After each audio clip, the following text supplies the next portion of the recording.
আপনার কোন পরিবর্তনে তিনি ভয় পাচ্ছেন এবং আপনার ভালোবাসা তিনি এখন বুঝতে পারছেন। দেখুন, যখন আপনি ভীষণ ভালোবেসেছিলেন তখন ওনার কাছে না অনেক অপরচুনিটি ছিল, এখনো আছে হয়তো, কিন্তু থার্ড পার্টি ছিল। সেই থার্ড পার্টির কথাটা পুরোপুরি গোপন করে যান আপনার কাছে, এবং সেখানে দেখা যাচ্ছে যে আপনার কাছে একটা আপনাকে অবহেলার পাত্র বা পাত্রী হিসেবে উনি দেখেছিলেন। উনি বুঝতে পারেননি যে আপনি কে বা আপনার সাথে কিসের সম্পর্ক। এখানে দেখা যাচ্ছে কিন্তু একটা সোলমেট কানেকশন, লাভার্স এর কার্ড এসছে। এখানে দেখুন আরেকটা কানেকশন এসছে, যেটা অনলাইনে আপনাদের পরিচয় হয়েছে, বা দেখা যাচ্ছে যে এই পরিচয়টা আপনাদের 5-6 বছরের, সেটা ছোটবেলার সম্পর্কও কিন্তু হতে পারে। এই সম্পর্কটা একটা সোলমেট কানেকশন।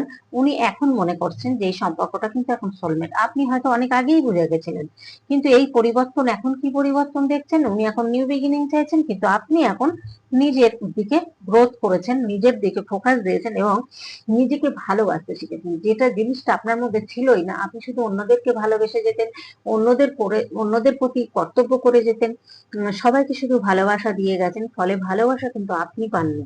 সেই জন্য কিন্তু এখানে দেখা যাচ্ছে যে এখন কিন্তু আপনি নিজেকে ভালোবাসতে শিখেছেন, নিজেকে উপহার দিতে শিখেছেন, নিজেকে গিফট করছেন, হয়তো ভালো ভালো গিফট কিনছেন নিজের ভালো ভালো লাগার জন্য, ভালো থাকার জন্য নিজেকে ভালোবাসতে শিখেছেন, এবং প্রচুর পরিশ্রম করছেন, হার্ড ওয়ার্ক করছেন। এখানে দেখা যাচ্ছে বন্ধুরা, প্রচুর হার্ড ওয়ার্ক করে আপনি কিন্তু নিজের গ্রোথের দিকে তাকিয়েছেন, যার কারণে কিন্তু এই যে ডেভিল দিয়ে আপনাকে, ডেভিলের মতো একটা মানুষ, সে মহিলা হোক পুরুষ হোক, ইনি কিন্তু একটা অন্য লিঙ্গের প্রতি উনি কিন্তু আকর্ষণ বেশি, সেটা মহিলা হতে পারে, পুরুষ হতে পারে।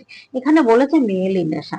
তো যাই হোক, মেয়েলি নেশা না পুরুষ নেশা সেটা আপনারা বুঝতে পারবেন, আপনারা কে কি জেন্ডারের আছেন। তো এখানে দেখা যাচ্ছে উনি এই মুহূর্তে আপনাকে ভীষণ মিস করছেন এবং আপনার কাছে জাম্প দিয়ে কিন্তু আসতে চাইছেন। তো এখানে আপনি প্রচন্ড ইমোশনাল আগে ছিলেন বন্ধুরা, প্রচন্ড ইমোশনাল ছিলেন, আপনার মধ্যে ইমোশনাল ভরপুর ছিল, এখনো আছে, এখনো নেই বলবো না, কিন্তু এখন আপনি শক্ত হয়ে গেছেন, অনেক কঠিন হয়েছেন, নিজেকে ভালোবাসতে শিখেছেন, এবং যে ভালোবাসাটা আপনি পার্টনারকে দিয়েছেন এতদিন ধরে, যা কেয়ারিং, যে সাপোর্টিভ ব্যাপারটা যেগুলো করেছিলেন, এখন হয়তো আপনি সেগুলো আর করছেন না। কেন করছেন না? আপনি দেখেছেন যে এখানে শুধু লস ছাড়া আপনার কিছু লাভ হয়নি, কারণ ভালোবাসা তো পাননি, আরো বরং উল্টে আপনাকে হয়তো একটা ছোট একটা মানে কি বলবো, হেলা ফেলা নজরে আপনাকে দেখেছেন উনি। সেখানে দেখুন থার্ড পার্টির সাথে তখন আপনার সাথে অভিনয় করে উনি কিন্তু থার্ড পার্টির সাথে সেলিব্রেশন করে বেড়াচ্ছেন, এনজয় করে বেরিয়েছেন। আর সেই সময় আপনি কেঁদেছেন, রাতের পর রাত কেঁদেছেন, ঘুমাননি, কষ্ট পেয়েছেন। এই জায়গা থেকে এখন দেখা যাচ্ছে থার্ড পার্টির থেকে বিদায়